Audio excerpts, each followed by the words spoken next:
Ano ng kalsada to?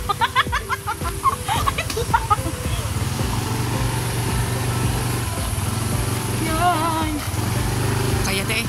Oo. Nakita! Isip! Parang pathway yan kinalabasan eh.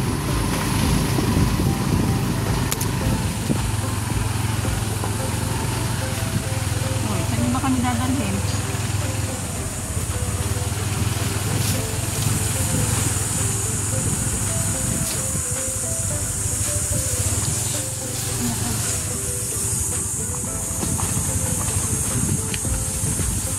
Bawa naman si Diego. Saan na nasadlak?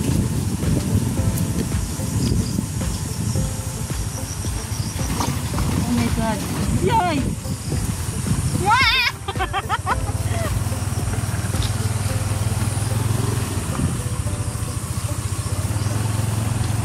Alam! Putek! Ate. Relax.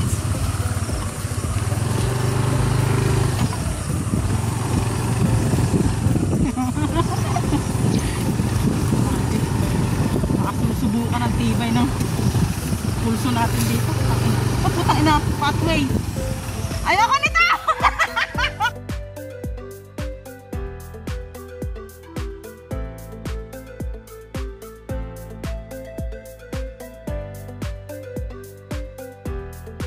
Hello everyone! Welcome po ulit sa aking YouTube channel, Quezon Province Realty TV. Okay, it's me again, Miss Geraldine Villarasa.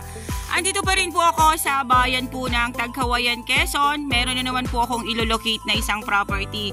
Siya naman po ay 2 hectare.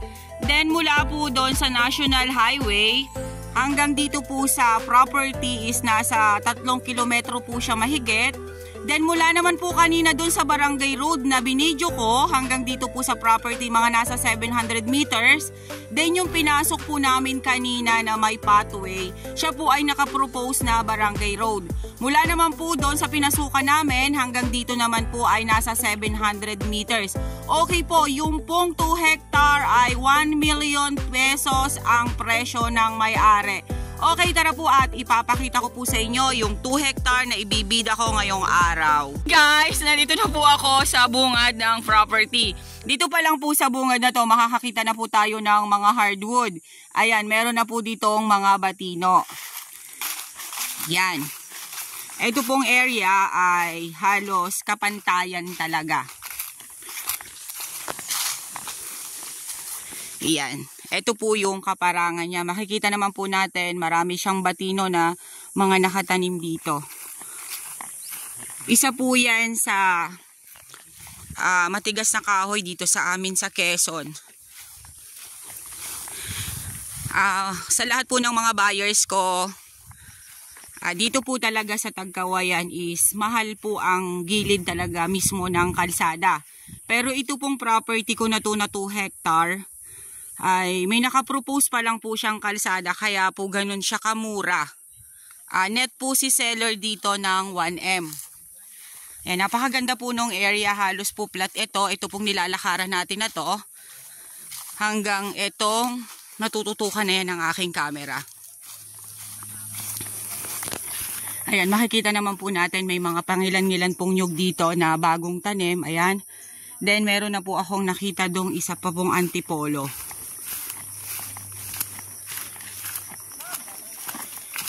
Yan.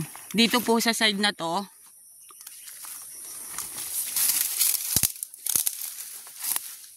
medyo lang po talaga masukal. Pero konti lang naman po. Napakaganda po ng property na to pag ito nalinis. Ayan, makikita po natin may mga nyug po dyan na mga bagong tanim. Dito po sa side na to, ayan, may isa na pong fruit bearings. Mangga. Nasa more or less po ay 200 kapuno na nyog, yung pong bagong tanim, kasama na po yung mga namumunga. Ano po? Ayan po, more or less po siya ay 200 kapuno, kasama na po yung mga namumunga. Ayan, meron naman na po ditong mga namumunga. Then, karamihan po sa kanya ay mga bagong tanim pa lang. Opo. Opo, ilang taon na lang po yan, bubunga na po yung mga nyog na yan. Kahit po dito sa may bandang palikod na to, ayan, flat na flat pa rin po yung area.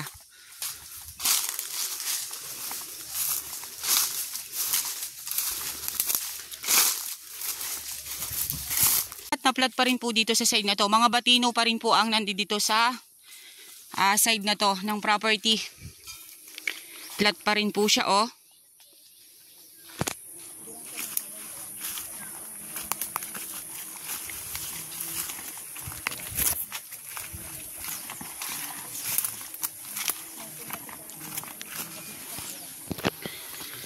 Ayan, konting linis na lang naman po ito kasi mga natuyo na po yung damo.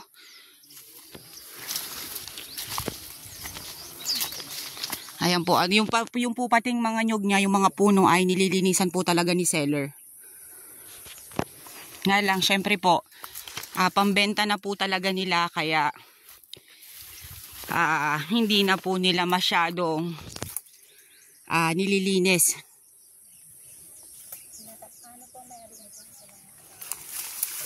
Flat na flat pa rin po dito sa side na to.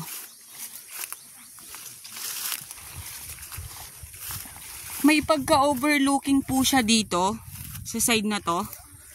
Ayan. Pero flat na flat po siya talaga dito sa taas. Updated to sa Amilyar? Okay, updated po siya sa Amilyar.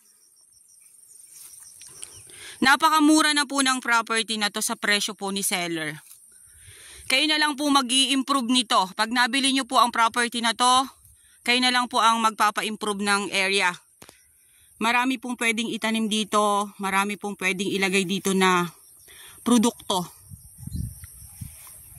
Sa nyog naman po, matataba po yung mga bagong tanim na nyog. Kaya halata po natin na ang lupa po niya ay mataba. Ayan, may mga bagong tanim pa rin po siya. Ayan, oh.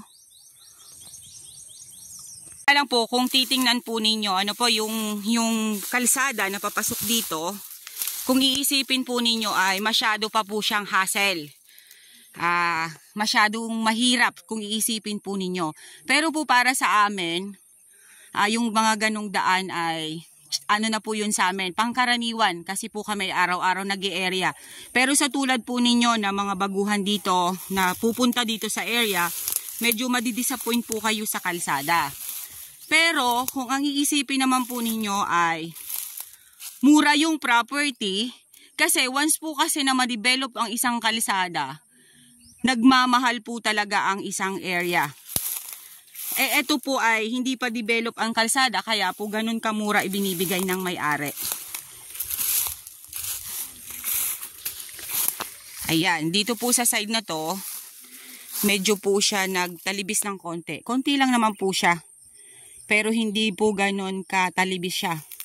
Ayan, halos diyan po ay kapantayan pa rin yung side na yan, kasi malawak naman po talaga ang 2 hectare.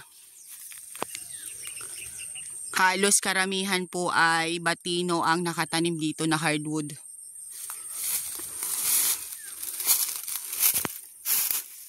Ayan, napakarami po niyang maliliit pa na nyog, oh. Ibig sabihin po, hindi lang po ito 200 kapuno. Kasi ang dami pong nyog dito sa palikod.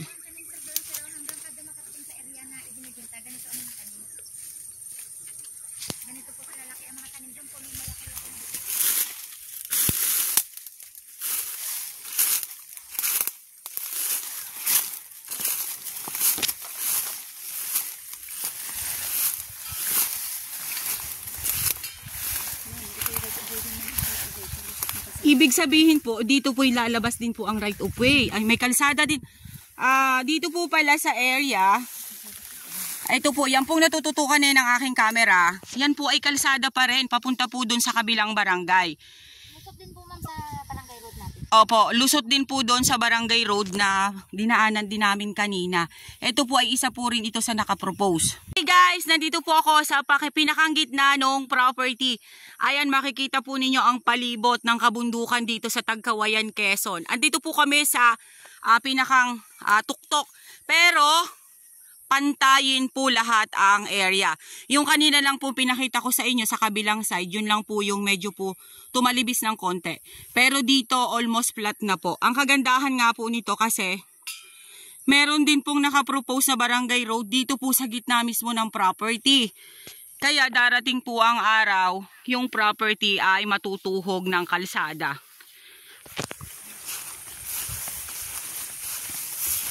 Mura na po ito sa presyo ni seller. Kasi once po na ma-develop ang kalsada dito, mas mamahal po ang mga property dito sa lugar na to. Kasama pa rin to, te? Ayan, kasama pa rin po yan sa 2 hectare mahigit. Ayan, meron pa rin po ditong nakatanim na 1 pirasong mahogany. Then, may duhat po dito sa side na to.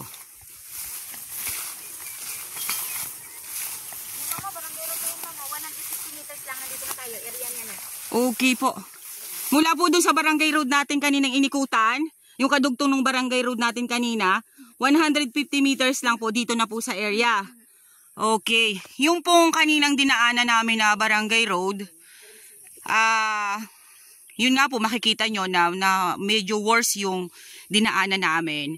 Pero yun nga po ay nakapropose. Pero meron pa rin po isang daan, papunta rin po dito ulit sa property. Nasa 150 meters lang po ang layo niya. Mga nakamotor lang po talaga kami.